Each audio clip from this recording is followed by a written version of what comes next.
ஆச்சி மசாலா. எந்த சமையலும் ருசி தேடும் ரகசியம். ரூபாய் 2 லட்சத்தை வைத்து ஜெயிக்க முடியுமா, அமைச்சராக முடியுமா என்றால் தங்கள் தலைவரால் அது நடந்ததாகவும் ஒட்டுமொத்த உறுப்பினர்களுக்கான செலவே ரூபாய் 2 முதல் 3 கோடியை தாண்டி இருக்காது என்றும் அமைச்சர் நிர்மல்குமார் பதிலுரையில் தெரிவித்தார். ஏன்னா எந்த சர்வேயும் மக்கள் மனதில் என்ன இருக்குன்னு யாருனாலையும் கணிக்க முடியல. அப்படிப்பட்ட ஒரு தேர்தல் இதுவரைக்கும் வரலாற்றில் யாரும் பார்க்காத ஒரு தேர்தல். சாமானிய மக்கள் எந்த பின்பலம் கிடையாது, எதுவும் கிடையாது. 2 லட்சம் 3 லட்சத்தை வச்சு இந்த காலத்தில் எம்எல்ஏ ஆக முடியுமா? நடத்தி காட்டி இருக்கிறார் ஒருவர். வேற யாருனாலும் செய்ய முடியும். 2 லட்சம் 3 லட்சம் இங்க இருக்கு. அதனால பல மூத்தவர்கள், பல முன்னாள் அமைச்சர்கள், பல 3-4 முறை எம்எல்ஏக்களாக இருக்கீங்க.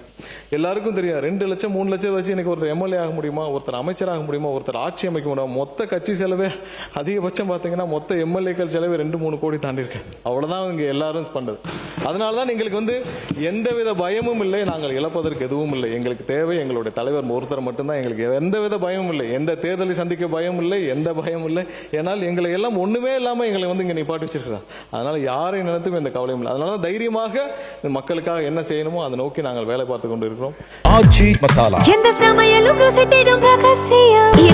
ரூபாய்